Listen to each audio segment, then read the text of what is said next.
Like we saw in the previous section, we all have wrong automatic thoughts that can sometimes make us feel bad or act in unhelpful ways.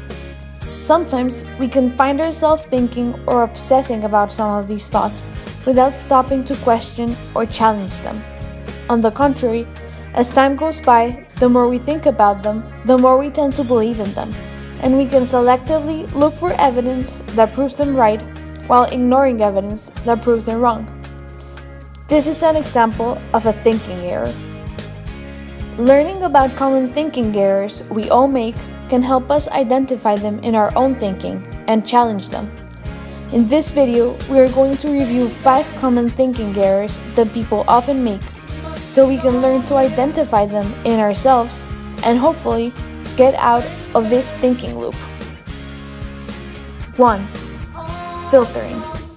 This is when you pay more attention to the negatives while filtering out the positives. For example, you may only remember something upsetting someone said and dwell on it, while ignoring all the positive things they said or the positive things that happened.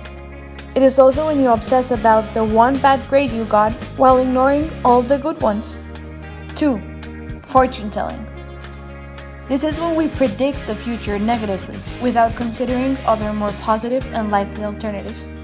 For example, when we think that presentation is going to be a total disaster, or I'm sure something bad is going to happen, but you don't really have any evidence to support this, because the truth is, no one can guess the future. 3. Black and white thinking. This is when we see a situation in an all or nothing way, without considering the possibility of a more realistic middle ground.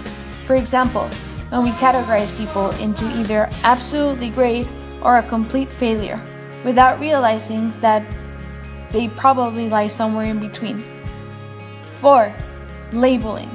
This is when you put a fixed label on something or someone without considering other more flexible and realistic alternatives. For example, when a person behaves a certain way one time and from then on, you assume this is how they are, when in fact, people and situations are usually more complicated and variable than that. 5. Mind reading. This is when you think you know what another person is thinking based on their behavior, when in fact, they may be behaving that way for another reason. For example, you may think someone is thinking they don't like you, or they don't like what you're wearing. They may be thinking something completely different. Can you identify some of these thinking errors in your own thinking? Can you think of other errors? Please share your experiences and comments below, and thanks for watching.